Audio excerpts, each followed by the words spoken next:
ಇದು ನಿಮ್ಮ ಧ್ವನಿ.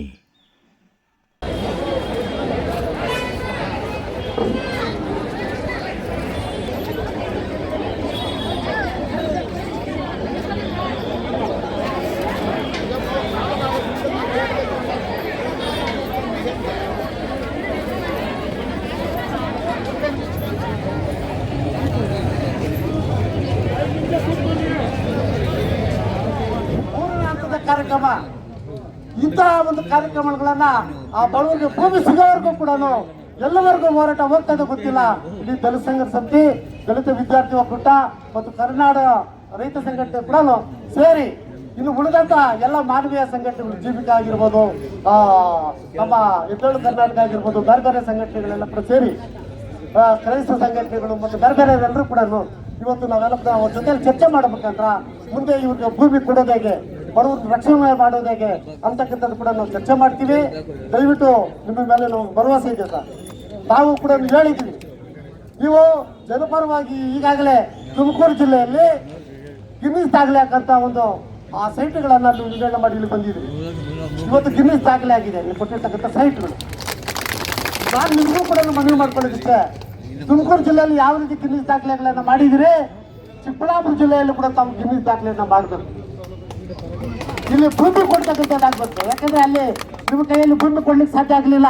ಭೂಮಿಯನ್ನ ಬಡವರಿಗೆ 1 ಎಕರೆ 2 ಎಕರೆ 3 ಎಕರೆ ಕೊಡೋ ಮುಖಾಂತರ ಇಲ್ಲಿ ಗಿನ್ನಿಸ್ ದಾಖಲೆಯನ್ನ ಮಾಡ್ತಕ್ಕಂಥ ಒಂದು ವ್ಯವಸ್ಥೆ ಆಗ್ಬೇಕು. ಏನು ಶಿಲಘಟ್ಟ ಮತ್ತು ಚಿಕ್ಕಬಳ್ಳಾಪುರ ಗೌರಿಬಿದ್ದೂರು ಬಗುರ್ಕ ಸಮಿತಿಗಳೇ ಇವತ್ತು ಬರ್ಬೇಕಂತ ಹೇಳಿದ್ರೆ ತಹಸೀಲ್ದಾರ್ ಅವರು ನೋಡಿ ಸರ್,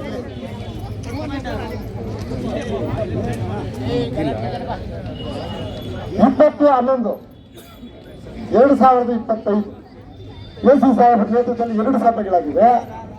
ಒಂದೇ ಒಂದು ಪ್ರಾಬ್ಲಮ್ ಇವತ್ತು ಕೂಡ ತಹಸೀಲ್ದಾರ್ ಸಾಲ್ವ್ ಮಾಡಿಲ್ಲ. ಜಿಲ್ಲಾಧಿಕಾರಿಗಳು ಹೇಳಿದ್ರು ಕೂಡ ಇವತ್ತು ತಹಸೀಲ್ದಾರ್ ಅವರು ಯಾವುದೇ ಪ್ರಾಬ್ಲಮ್ ಅನ್ನು ಸಾಲ್ವ್ ಮಾಡೋಕ್ಕೆ ಪ್ರಯತ್ನ ಮಾಡಲಿಲ್ಲ. ಕೇಳಂತ ತಾಳ್ಮೆನೂ ಕೂಡ ಇಲ್ಲ. ಎಮ್ಮಗೆ ಫೋನ್ ಮಾಡಿದ್ರೆ ಫೋನ್ ಎತ್ತೋದಿಲ್ಲ, ಆಫೀಸ್ ಬಂದ್ರೆ ಸಿಗೋದಿಲ್ಲ. ಯಾರಿಗೆ ಹೇಳ್ಬೇಕಿಲ್ಲ? ನಾವು ಕೊಟ್ಟಿರ್ತಕ್ಕಂಥ ಸಾಗುವಳಿ ಚೀಟಿ ನಾವು ಕರ್ಕೊಂಡೋಗಿ ಬಡವರನ್ನ ಬಿಟ್ಟಿದ್ದೀವಿ. ನೀವು ಯಾವುದೇ ಕಾರಣಕ್ಕೂ ಕೂಡ ಬಡವರ ಮೇಲೆ ನೀವು ಗಮನ ಮಾಡ್ತಕ್ಕಂಥದ್ದು, ದರ್ಬಾರ್ ಮಾಡ್ತಕ್ಕಂಥ ಕೆಲಸ ಮಾಡಬಾರ್ದು ಅಂತಕ್ಕಂಥದ್ದನ್ನ ಆವತ್ತಿನ ಸಂದರ್ಭದಲ್ಲಿ ತಹಸೀಲ್ದಾರ್ ಅವರು ಅಧಿಕಾರಿಗಳು ಹೇಳ್ಬಿಟ್ಟಿದ್ರೆ ಇವತ್ತು ಈ ಸ್ಥಿತಿ ಬರ್ಲಿಕ್ಕೆ ಸಾಧ್ಯ ಆಗ್ತಾ ಇರಲಿಲ್ಲ. ನಮ್ಮ ಪರಮೇಶ್ವರ್ ತಾಲೂಕು ಸಂಚಾಲಕರು ಅವ್ರ ಕಡೆಯಿಂದ ಈ ಮನವಿ ಪತ್ರವನ್ನು ತಮಗೆ ಜಿಲ್ಲಾಧಿಕಾರಿಗಳು ಕೊಡ್ತಾ ಇದ್ದೀವಿ. ದಯವಿಟ್ಟು ಇದ್ರ ಮೇಲೆ ಕ್ರಮ ತಗೊಳ್ಬೇಕಂತಕ್ಕಂಥ ಈ ಸಂದರ್ಭದಲ್ಲಿ ಹೇಳ್ತಾ ನನ್ನ ಮಾತನ್ನು ಮುಗಿಸ್ತಾ ಇದ್ದೀನಿ. ನಮಸ್ಕಾರ. ಕುರಿತು ಮತ್ತು ಏನು ಸಿಂಗಾಟಕದ್ರಿನಲ್ಲಿ ಗ್ರಾಮದ ದಲಿತ ರೈತರ ಸಮಸ್ಯೆಗಳನ್ನು ಕುರಿತು, ಮೈಪನಹಳ್ಳಿ ಏನು ಸೇಡ್ತಿಂಡಿ ಕುರಿತು ಎಲ್ಲ ತಾಲೂಕಿನಾದ್ಯಂತ ಮತ್ತು ಜಿಲ್ಲೆಯಾದ್ಯಂತ ಎಲ್ಲ ಸಮಸ್ಯೆಗಳ ಕುರಿತು ರಾಜಕಾಂತಣ್ಣವರು ವಿಚಾರಗಳನ್ನು ತಿಳಿಸಿಕೊಟ್ಟಿದ್ದಾರೆ. ನಾನು ಮನವಿ ಪತ್ರ ಎಲ್ಲ ಓದೋದಿಲ್ಲ, ಯಾಕಂದ್ರೆ ಬಿಸಿಲಾಗಿದೆ. ಅದರಿಂದ ಏನು ಬೇಡಿಕೆಗಳು ಮಾತ್ರ ಓದ್ಬಿಟ್ಟು ಜಿಲ್ಲಾಧಿಕಾರಿಗಳಿಗೆ ಮನವಿ ಪತ್ರ ಸಲ್ಲಿಸ್ತಾ ಇದ್ದೀವಿ. ಬೇಡಿಕೆಗಳು: ಸಿಂಗಾಟಕದ್ರಿ ಗ್ರಾಮದ ದಲಿತ ಭೂ ಸಮಸ್ಯೆಗಳನ್ನು ಕೂಡಲೇ ಇತ್ಯರ್ಥಪಡಿಸಬೇಕು. ಸಿಂಗಾಟಕದ್ರಿ ಗ್ರಾಮದ ದಲಿತರ ಭೂಮಿಗಳಿಗೆ ಗೊಂದಲ ಸೃಷ್ಟಿ ಮಾಡಿ ಅರಣ್ಯ ಇಲಾಖೆಯವರ ಅಧಿಕಾರಿಗಳ ಮೇಲೆ ಪೊಲೀಸ್ ಇಲಾಖೆ, ನಾಗರಿಕ ಮತ್ತು ಜಾರಿ ನಿರ್ದೇಶನಾಲಯ ಪರಿಶಿಷ್ಟ ಜಾತಿ ಪರಿಶಿಷ್ಟ ವರ್ಗಗಳ 1989 ಕಾಯ್ದೆಯ ಅಡಿಯಲ್ಲಿ ಕಾನೂನು ಕ್ರಮ ಜರುಗಿಸಬೇಕು. 3ನೇದಾಗಿ ಮೈಪನಹಳ್ಳಿ ಮತ್ತು ಗೂಲ್ಕಾನಹಳ್ಳಿ ಬಡವರಿಗೆ ಕೂಡಲೇ ಹಾಗೂ ಅನೇಕ ತಾಲೂಕಿನಾದ್ಯಂತ ಶ್ರೀರಾಂಪುರ ಆಗ್ಬೋದು ಅನೇಕ ಗ್ರಾಮಗಳಿಗೆ ನಿವೇಶನ ಹಂಚಬೇಕು. 4ನೇದಾಗಿ ದಿನಾಂಕ 20/1/2025 ಉಪ ವಿಭಾಗಾಧಿಕಾರಿಗಳ ಕಚೇರಿ ಮುಂದೆ 11 ದಿನಗಳ ದೈನಿಕ ಕಾರ್ಯಕ್ರಮದ ಕರಪತ್ರದ ಬೇಡಿಕೆಗಳನ್ನು ಕೂಡಲೇ ಈಡೇರಿಸಬೇಕು. 5ನೇದಾಗಿ ಚಿಕ್ಕಬಳ್ಳಾಪುರ ತಾಲೂಕಿನಲ್ಲಿ ಅರಣ್ಯ ಇಲಾಖೆಯವರು ಡಿಮುಡ್ ಫಾರೆಸ್ಟ್ ಎಂದು ಹೇಳಿಕೊಂಡು ರೈತರ ಭೂಮಿಗಳನ್ನು ವಶಪಡಿಸಿಕೊಂಡು ಅವರಿಗೆ ಕಿರುಕುಳವನ್ನು ನಿಲ್ಲಿಸಬೇಕಂತ ಭಾವಿಸ್ತಾ ಈಗ ನಮ್ಮ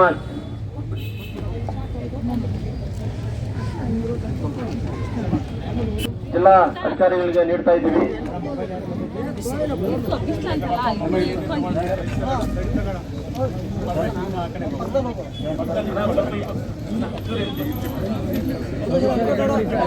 ಬಂಗಾರ ಪಲ್ಲೆ, ಕೈಪಾಲ್ಯ, ಸುಜ್ಞಾನ ಪಲ್ಲೆ ಏನು ಸಮಸ್ಯೆಗಳನ್ನು ಅವರು ಕೂಡ ಸಾಲ್ವ್ ಮಾಡಿದ್ದಾರೆ. ಯಥಾಸ್ಥಿತಿ. ಎಲ್ರಿಗೂ ನಮಸ್ಕಾರ.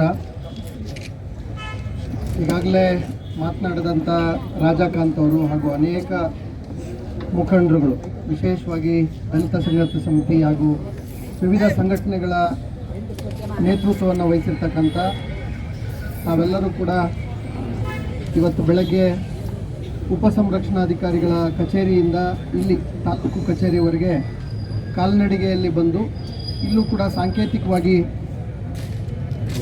ಕೆಲವು ವಿಷಯಗಳನ್ನು ಇಟ್ಕೊಂಡು ನಿರಂತರವಾಗಿ ಅನೇಕ ದಶಕಗಳಿಂದ 20, 30 ವರ್ಷ, 40 ವರ್ಷ, 50 ವರ್ಷಗಳಿಂದ ಇರ್ತಕ್ಕಂಥ ಕೆಲವು ಸಮಸ್ಯೆಗಳು, ಈಗ ಪ್ರಸ್ತುತ ಇರ್ತಕ್ಕಂಥ ಸಮಸ್ಯೆಗಳು, ಈಗ ಎಲ್ಲ ಸಮಸ್ಯೆಗಳನ್ನು ಒಗ್ಗೂಡಿಸಿ ಒಂದು ಪಟ್ಟಿ ಮಾಡಿ ಆ ಎಲ್ಲದರ ಬಗ್ಗೆ ನಮಗೆ ನೈಜವಾದಂಥ ಒಂದು ನ್ಯಾಯ ಸಿಗಬೇಕು ಅಂತೇಳಿ ತಾವು ಹೋರಾಟ ಮಾಡ್ತಾ ಇದ್ದೀರ.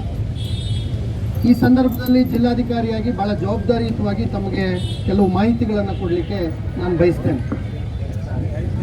ತಮಗೆಲ್ಲ ಗೊತ್ತಿದೆ, ಅರಣ್ಯ ಇಲಾಖೆ ಅಂತ ಬಂದ ತಕ್ಷಣ ಕೇಂದ್ರ ಸರ್ಕಾರದ ಕಾನೂನು ವನ ಸಂರಕ್ಷಣಾ ಅಧಿನಿಯಮ ಅಂತೇಳಿ ಇತ್ತೀಚೆಗೆ, ಹಿಂದೆ ಬೇರೆ ಕಾಯ್ದೆ ಇತ್ತು, ಈಗ ಇತ್ತೀಚೆಗೆ ಹೊಸ ಕಾಯ್ದೆಯನ್ನು ಕೂಡ ಕೇಂದ್ರ ಸರ್ಕಾರ ಜಾರಿಗೆ ತಂದಿರತಕ್ಕಂಥದ್ದು. ಮತ್ತು ವನ ಸಂರಕ್ಷಣಾ ಅಧಿನಿಯಮದ ಅಡಿನಲ್ಲಿ ಅರಣ್ಯ ಇಲಾಖೆ ಕೆಲಸ ಮಾಡ್ತಾ ಇರ್ತಕ್ಕಂಥದ್ದು. ಕಾಯ್ದೆ ಕಾನೂನುಗಳನ್ನು ನಾವೆಲ್ಲರೂ ಕೂಡ ಗೌರವಿಸಬೇಕಾಗುತ್ತೆ. ಅದು ನಮ್ಮೆಲ್ಲರ ಜವಾಬ್ದಾರಿ. ಒಬ್ಬ ಅಧಿಕಾರಿಯಾಗಿ ಅಧಿಕಾರಿಯ ಜವಾಬ್ದಾರಿ ಇರುತ್ತೆ, ನಾಗರಿಕರಾಗಿ ತಮ್ಮ ಜವಾಬ್ದಾರಿ ಇರುತ್ತೆ, ಎಲ್ಲ ಭಾಗಿದಾರ ಯಾರು ಇದ್ದಾರೆ ಎಲ್ಲರದ್ದು ಅದ್ರ ಜವಾಬ್ದಾರಿ ಇರುತ್ತೆ. ಅದು ಒಂದು ಭಾಗ. ಅದನ್ನೆಲ್ಲ ಮೀರಿ ಮೊನ್ನೆ ಕಳೆದ ವಾರ ಏನು ವಿಶೇಷವಾಗಿ ಶಿಂಗಾಡಿ ಕದ್ರೇನಹಳ್ಳಿಗೆ ಸಂಬಂಧಪಟ್ಟಂತೆ ಸಮಸ್ಯೆ ಇದೆ, ಆ ಸಮಸ್ಯೆಗೆ ಸಂಬಂಧಪಟ್ಟಂತೆ ಎಲ್ಲ ಮೂಲ ದಾಖಲೆಗಳನ್ನು ತೆಗೆದುಕೊಂಡು ರಾಜಕಾಂತ್ ಅವರು, ಸಂಘಟನೆಯ ಇತರ ಹಿರಿಯ ಪದಾಧಿಕಾರಿಗಳು ಎಲ್ಲರೂ ಕೂಡ ಖುದ್ದು ಬಂದು ನಮ್ಮ ಕಚೇರಿಗೆ ಬಂದು ಸುಮಾರು ಅರ್ಧ ಗಂಟೆಗಳ ಕಾಲ ಎಲ್ಲ ದಾಖಲೆಗಳನ್ನು ನನಗೆ ಕೊಟ್ಟು ಮಾಹಿತಿಯನ್ನು ಕೊಟ್ಟಿದ್ದಾರೆ. 770ರ ಸಂದರ್ಭದಲ್ಲಿ ಮಂಜೂರಾತಿ ಆದಂಥ ಪ್ರಕರಣಗಳು, ಸಾಗುವಳಿ ಚೀಟಿಗಳನ್ನು ತದನಂತರ ನೀಡಲಾಗಿದೆ. ವಿವಿಧ ಹಂತದಲ್ಲಿ ಅದಿದೆ. ಈಗ 40-50 ವರ್ಷದ ಸಮಸ್ಯೆಯನ್ನು ತಾವು ಸಮಸ್ಯೆಯನ್ನು 6 ಕುಟುಂಬಗಳು 10 ಕುಟುಂಬಗಳೇನಿದ್ದಾವೆ ಅವುಗಳ ಕಷ್ಟವನ್ನು ಅವನ್ನೆಲ್ಲ ಕೂಡ ಹೇಳಿದ್ದೀರಾ. ನಾವು ಕೂಡ ನಿರಂತರವಾಗಿ ಆ ವಿಷಯವಾಗಿ ಜಿಲ್ಲಾಧಿಕಾರಿಗಳ ಕಚೇರಿಯಿಂದ, ಉಪ ಸಂರಕ್ಷಣಾಧಿಕಾರಿಗಳ ಕಚೇರಿಯಿಂದ, ತಾಲೂಕು ಕಚೇರಿಯಿಂದ, AC ಆಫೀಸಿಂದ ಸಾಕಷ್ಟು ಪತ್ರ ವ್ಯವಹಾರಗಳಾಗಿ ಈಗ ಒಂದು ತಾರ್ಕಿಕ ಅಂತ್ಯವನ್ನು ಮುಟ್ಟಬೇಕಾದಂಥ ಒಂದು ಹಂತವನ್ನು ನಾವು ತಲುಪಿದ್ದೀವಿ ಅನ್ನೋದು ನನ್ನ ಭಾವನೆ. ಖಂಡಿತವಾಗ್ಲೂ ಕಾನೂನಾತ್ಮಕವಾಗಿ ಆ ಕುಟುಂಬಗಳಿಗೆ ನಮ್ಮ ಕೈಲೇ ಕಾನೂನಿನ ಪರಿಮಿತಿಯಲ್ಲಿ ಏನು ನಾವು ಮಾಡೋಕ್ಕಾಗುತ್ತೆ ಎಳ್ಳಷ್ಟು ಕೂಡ ಅದನ್ನು ನಾನು ಬೇರೆ ರೀತಿಯಿಂದ ಅದನ್ನು ನೋಡೋದಕ್ಕೆ ಬಯಸೋದಿಲ್ಲ. ನಮ್ಮೆಲ್ಲರ ಉದ್ದೇಶ, ನಾವು ಕೂಡ ಹಂತದಿಂದ ತಳಹಂತಗಳಿಂದ ಹಳ್ಳಿಯ ವಾತಾವರಣಗಳನ್ನು ನೋಡ್ಕೊಂಡು ಬಂದಿರೋದ್ರಿಂದ ಒಂದು ಕುಟುಂಬದ ಕಷ್ಟ ಏನು, ಒಂದು ಕುಟುಂಬದ ಆಧಾರ ಸ್ತಂಭನೇ ಇಲ್ದಂಗಾದರೆ ಅವರ ನೋವೇನು, ಇವೆಲ್ಲವೂ ಕೂಡ ಖಂಡಿತವಾಗ್ಲೂ ಗೊತ್ತಿದೆ. ಆ ಹಿನ್ನೆಲೆಯಲ್ಲಿ ಅದನ್ನು ಪರಾಮರ್ಶೆ ಮಾಡ್ತೀವಿ. ಅದಕ್ಕೊಂದು ಪರಿಹಾರ ಕೊಡಲಿಕ್ಕೆ ಈಗಾಗಲೇ ಎಲ್ಲ ಪ್ರಯತ್ನಗಳನ್ನು ನಮ್ಮ ಅಧಿಕಾರ ವ್ಯಾಪ್ತಿಗಳಲ್ಲಿ ಈಗಾಗಲೇ ಮಾಡ್ತಾ ಇದ್ದೀವಿ. ಅದನ್ನು ನಾನು ಮುಂದಿನ ದಿನಗಳಲ್ಲಿ ಅದು ಯಾವ ಹಂತಕ್ಕೆ ಹೋಗುತ್ತೆ, ಏನು ಪರಿಹಾರ ಮಾಡ್ತೇವೆ ಆ ನಿಟ್ಟಿನಲ್ಲಿ ಕ್ರಮಗಳನ್ನು ತೆಗೆದುಕೊಳ್ಳೋಣ. ಒಂದೇನು.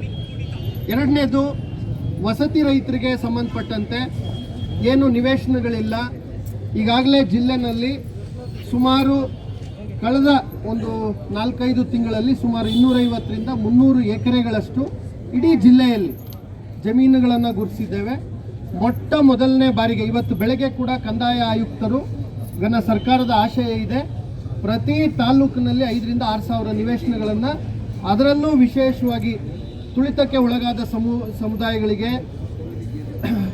ದಲಿತ ಸಮುದಾಯಗಳಿಗೆ, ಯಾರಿಗೆ ಮನೆ ಕಟ್ಕೊಳ್ಳೋದಕ್ಕೂ ಇಷ್ಟು ವರ್ಷ ಆದರೂ ಕೂಡ ಒಂದು ಸ್ವಂತ ಸೂರನ್ನು ಹೊಂದಲಿಕ್ಕೂ ಕೂಡ ಅವಕಾಶ ಇಲ್ಲ, ಅಂಥ ಸಮುದಾಯಗಳಿಗೆ ಶಕ್ತಿ ತುಂಬಬೇಕು ಅನ್ನೋ ನಿಟ್ಟಿನಲ್ಲಿ ಈಗಾಗಲೇ ಚರ್ಚೆ ಮಾಡಿದ್ದಾರೆ. ರಾಜಕಾಂತ್ ಅವರು ಹೇಳಿದಂತೆ ಸುಮಾರು 11,000 ನಿವೇಶನಗಳನ್ನು ನಾವು ಹಿಂದಿನ ಜಿಲ್ಲೆಯಲ್ಲಿ, ಅದು ಯಾವ ರೀತಿ ನಿವೇಶನ, ಟೌನ್ ಪ್ಲಾನಿಂಗ್ ಅಪ್ರೂವ್ ಆಗಿ ಇವತ್ತೇನು BDA ಅಥವಾ ನಮ್ಮ ನಗರಾಭಿವೃದ್ಧಿ ಪ್ರಾಧಿಕಾರಗಳು ಕೂಡ ನಿವೇಶನ ಇದೆ, ಆ ರೀತಿಯ ಎಲ್ಲ ರೀತಿ ಸುರಕ್ಷಿತವಾಗಿರುವಂಥ, ಭದ್ರವಾಗಿರುವಂಥ ನಿವೇಶನ. ಅದೇ ಮಾದರಿಯನ್ನು ನಮ್ಮ ಜಿಲ್ಲೆನಲ್ಲೂ ಈಗಾಗಲೇ ಜಾರಿ ಮಾಡಿದ್ದೀವಿ.